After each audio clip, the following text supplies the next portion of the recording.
Assalamualaikum warahmatullahi wabarakatuh. Selamat datang di channel Sobat Hales. Tetap semangat belajar. Semoga channel ini bermanfaat untuk teman-teman semua. Namun sebelum kita mulai, jangan lupa klik tombol subscribe dan tombol lonceng agar teman-teman tidak ketinggalan notifikasi update terbaru dari channel Sobat Hales. Pada sesi ini kita akan membahas HR and Stakeholder Management atau manajemen sumber daya manusia dan stakeholder.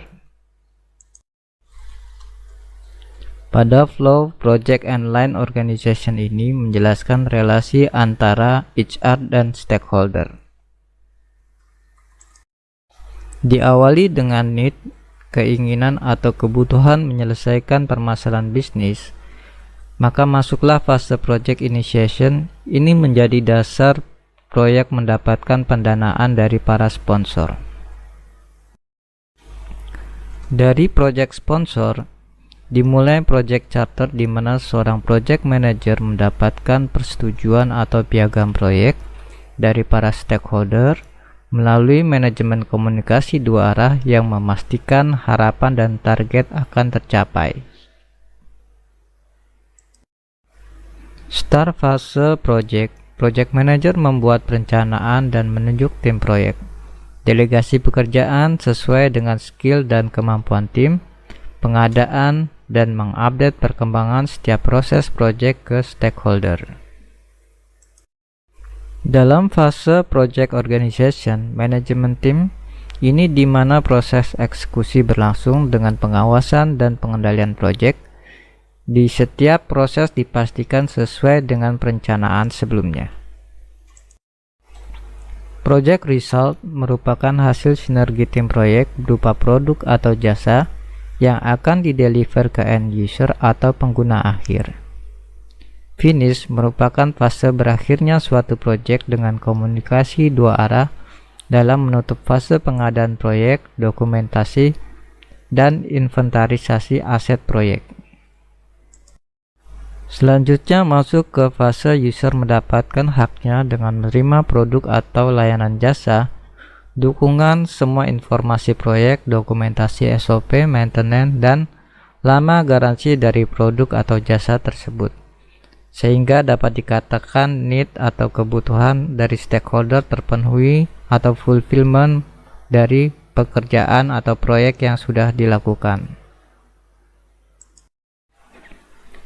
Mengelola sumber daya manusia atau manajemen sumber daya manusia merupakan proses mengelola tim proyek yang merupakan salah satu faktor paling penting dalam keberhasilan suatu proyek. Jika memiliki tim proyek yang bagus, maka kita akan memiliki proyek yang sukses. Pada bidang ini berkaitan dengan mendapatkan tim yang tepat, memastikan kepuasan sumber daya manusia, dan melacak kinerja sumber daya manusia. Kegiatan mengelola sumber daya manusia sebagai berikut, yaitu Plan HR Management berfungsi dalam mengidentifikasi kualifikasi dan jumlah personil yang dibutuhkan serta mendokumentasikan peran dan tanggung jawabnya. Acquire Project Team di sini berfungsi menunjuk atau mendapatkan personil tim yang dibutuhkan untuk pelaksanaan proyek. Develop Project Team di sini membentuk project team dengan meningkatkan kompetensi dan kerjasama tim untuk meningkatkan kinerja proyek. Manage Project Team mengelola project team dengan mengkoordinir, memonitor kinerja tim, memberikan umpan balik, dan membantu memecahkan masalah proyek. ITOS Project Human Resource Management. Pada bagian struktur ini, Project Human Resource Management Overview memiliki cabang turunan diantaranya yaitu Plan HR Management. Terdapat 3 komponen. Input dimulai dari Project Management Plan hingga Organizational Process Asset. Tool and Technique meliputi Organizational Chart dan Position Description, Networking, hingga Meeting. Outputnya yaitu Human Resource Management Plan.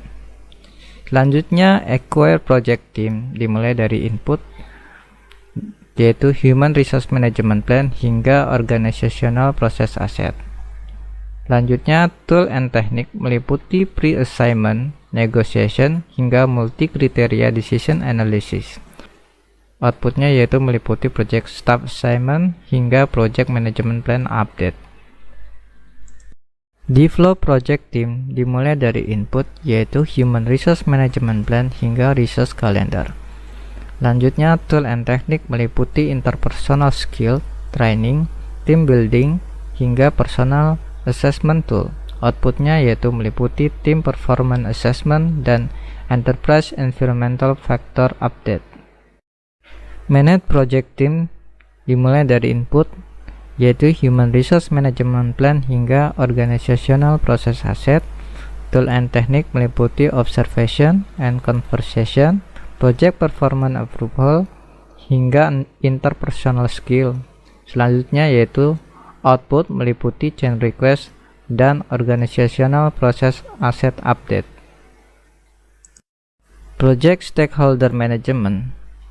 Di sini stakeholder proyek adalah pihak-pihak baik secara individual, kelompok maupun organisasi yang mungkin mempengaruhi atau dipengaruhi oleh keputusan, aktivitas, dan hasil dari suatu proyek.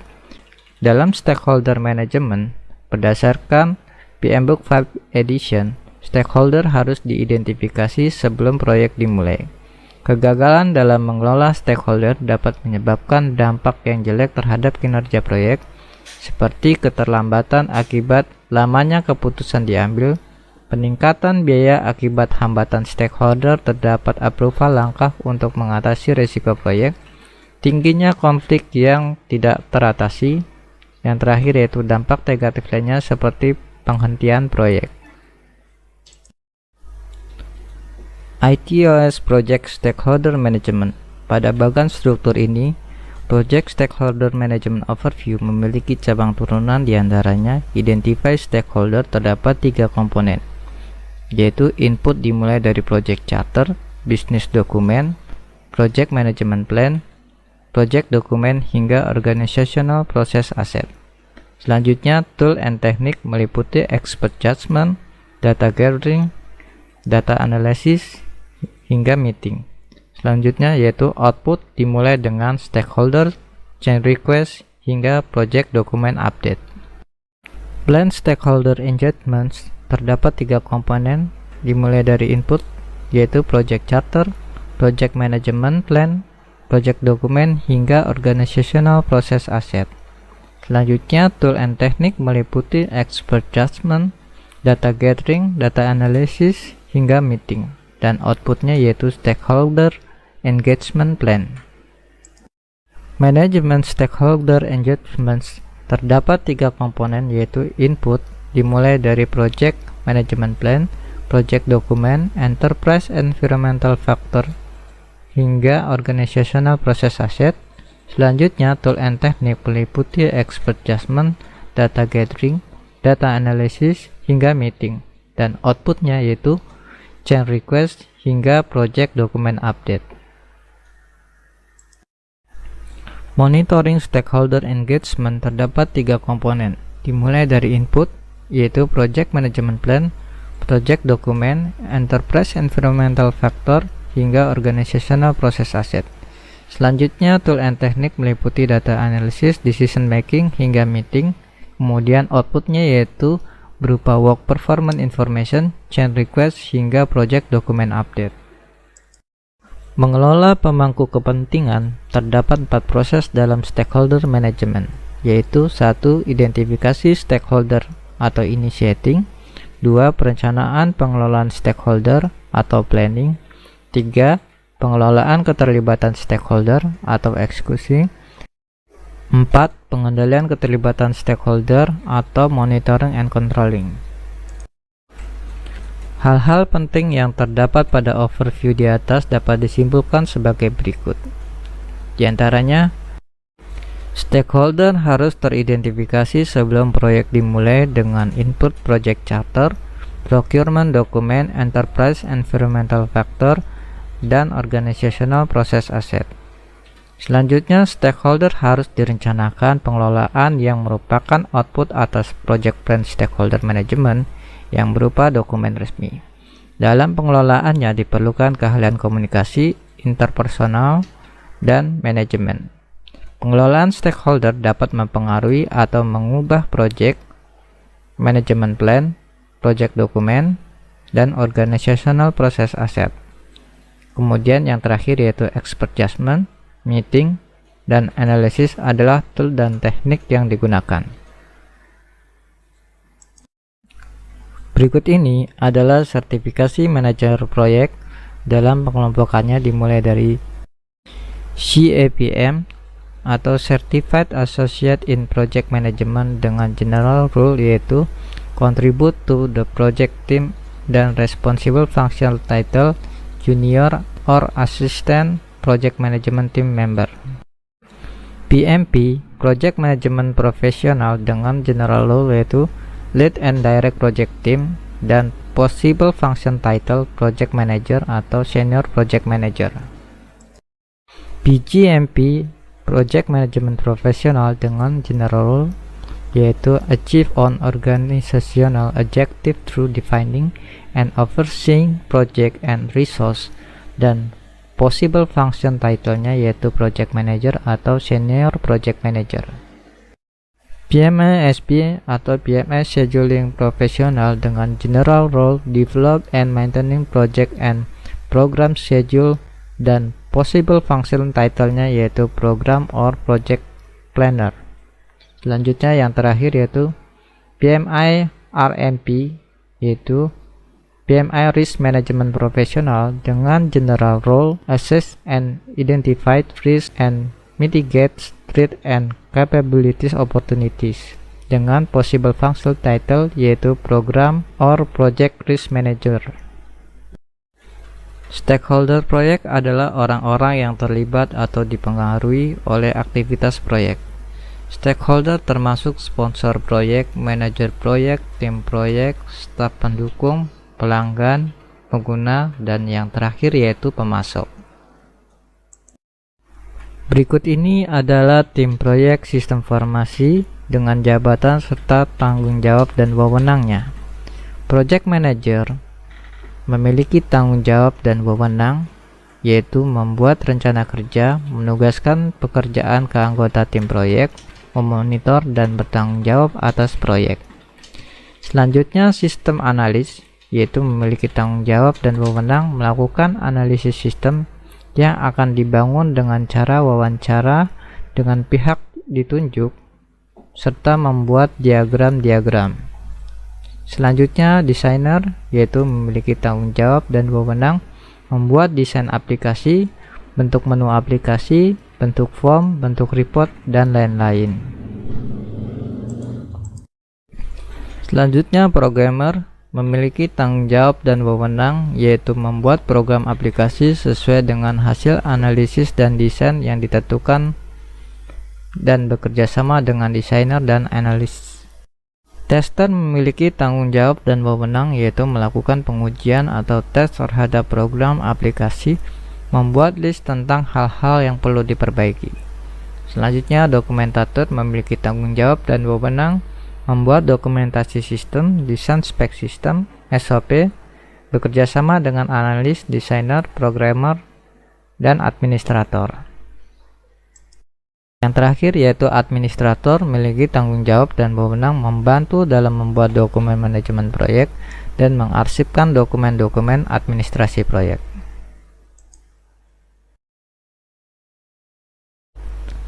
Teknik analisis stakeholder merupakan salah satu alat teknik dalam menghasilkan suatu daftar stakeholder yang akan berguna dalam mengembangkan rencana pengelolaan stakeholder proyek. Berdasarkan PM Book 5 Edition, langkah-langkah dalam melakukan analisis stakeholder adalah sebagai berikut, yaitu 1. Identifikasi semua stakeholder dan informasi yang terkait seperti peran, departemen, kepentingan, pengetahuan, harapan, dan tingkat pengaruh. Kedua yaitu analisis dampak atau dukungan potensial pada masing-masing stakeholder yang dapat dikembangkan dan diklasifikasikan untuk pengembangan strategi. Yang terakhir ketiga, menilai bagaimana stakeholder utama bereaksi atau merespon pada berbagai situasi untuk merencanakan bagaimana mempengaruhi mereka dalam meningkatkan dukungan mereka, dan mengantisipasi dampak negatif yang mungkin akan muncul. Model klasifikasi stakeholder. Dalam melakukan analisis ini terdapat berbagai model klasifikasi, yaitu 1. Power atau interest grid berdasarkan tingkat kekuasaan dan kepentingan stakeholder berdasarkan hasil atau outcome proyek. 2. Power atau influence grid berdasarkan tingkat kekuasaan dan pengaruh atau keterlibatan mereka dalam proyek. 3. Influence atau impact grid berdasarkan tingkat pengaruh atau keterlibatan di proyek dan kemampuan mereka untuk memberikan besaran dampak terhadap proyek atau rencana pelaksanaan. Yang terakhir yaitu yang keempat, silence model yang menjelaskan kelas stakeholder berdasarkan kekuasaannya, tingkat kepentingan, dan legitimasi. Keahlian untuk manajer proyek memerlukan baik keterampilan hard skill dan soft skill. Keahlian komunikasi yaitu mendengar dan meyakinkan. Keahlian organisasional yaitu merencanakan, menetapkan sasaran, dan menganalisis. Keahlian membangun tim yaitu menunjukkan empati, memotivasi, mempromosikan semangat kebersamaan. Keahlian memimpin yaitu memberikan contoh, membuat visi, gambaran umum, mendelegasikan, positif dan energik. Keahlian menangani, fleksibel, kreatif, sabar, dan mantap. Keahlian teknologi yaitu pengalaman dan pengetahuan proyek. Tim proyek dan organisasi. Peranan perencanaan dalam suatu proyek sangatlah penting. Segala sesuatu harus dimulai dari perencanaan dan disepakati bersama antara para stakeholder yang terlibat dalam proyek. Stakeholder proyek umum misalnya itu project owner yaitu pemilik proyek, steering committee yaitu komite pengarah, user atau pengguna hasil, project manager atau pelaksana proyek. Stakeholder proyek sistem formasi terdiri dari manajer senior di sini yang mendefinisikan isu-isu bisnis yang sering memiliki pengaruh signifikan pada proyek. Selanjutnya manajer proyek menjalankan fungsinya yaitu merencanakan, memotivasi, mengatur, dan mengontrol para praktisi yang melakukan pekerjaan perangkat lunak. Selanjutnya praktisi di sini yang memberikan keterampilan teknis yang diperlukan tim yaitu analis sistem, desainer sistem, dan programmer. Selanjutnya pelanggan di sini yang menentukan kebutuhan perangkat lunak yang akan direkayasa dan pemangku kepentingan lain yang memiliki kepentingan terhadap hasil proyek. Yang terakhir yaitu pengguna akhir atau end user di sini yang berinteraksi dengan perangkat lunak setelah perangkat lunak tersebut dikeluarkan untuk digunakan. Manajer proyek atau pemimpin proyek adalah seseorang yang ditunjuk atau ditetapkan untuk bertanggung jawab terhadap kegiatan harian pengelolaan proyek untuk kepentingan proyek. Keahlian seorang manajer proyek yaitu diantaranya keahlian personal, kepemimpinan, komunikasi, negosiasi, mendengarkan, dan membangun tim. Selanjutnya keahlian teknis yaitu manajemen konfigurasi, manajemen data, manajemen informasi, strategi, keamanan jaringan, dan lain-lain.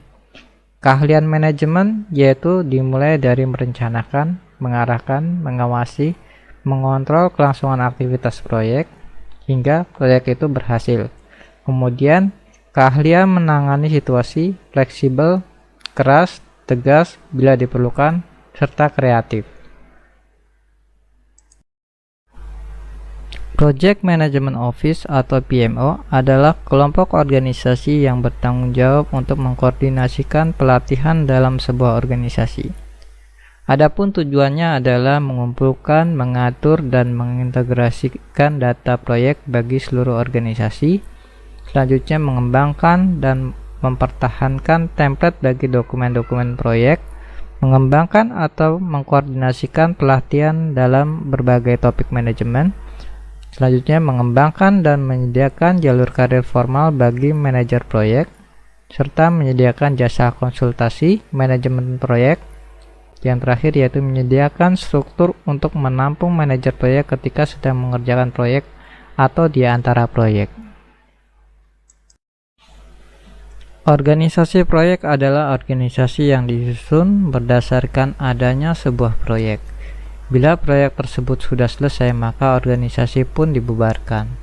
Bentuk-bentuk organisasi formal yang terkenal yaitu fungsional, kemudian produk dan area, metrik, kemudian proyek yang memiliki turunan yaitu organisasi proyek fungsional, organisasi proyek murni, dan yang terakhir yaitu organisasi proyek metrik.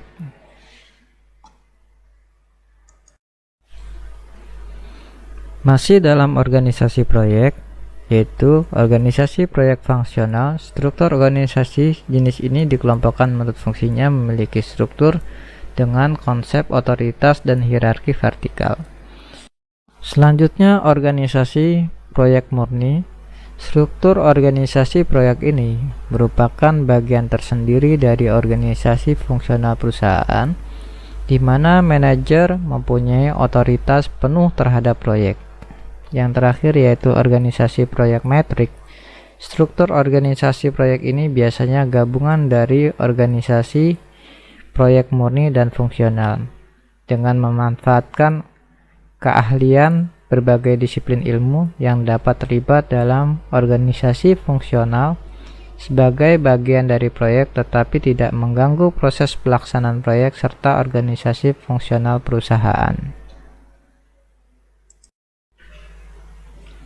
7 faktor terkait pemilihan organisasi manajemen proyek menurut Hope dan Menard tahun 1993 yaitu berdasarkan 1. Ukuran proyek, 2. Kebijakan strategis, 3. Kebutuhan terhadap inovasi terbaru, 4.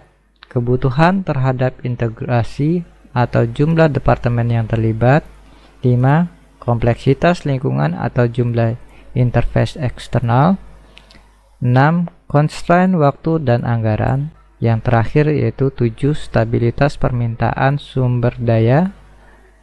Semakin tinggi level ketujuh faktor ini, maka dibutuhkan otonomi dan wewenang yang lebih banyak pada proyek dan tim proyek agar dapat berhasil. Oke, selesai sudah sesi kita kali ini.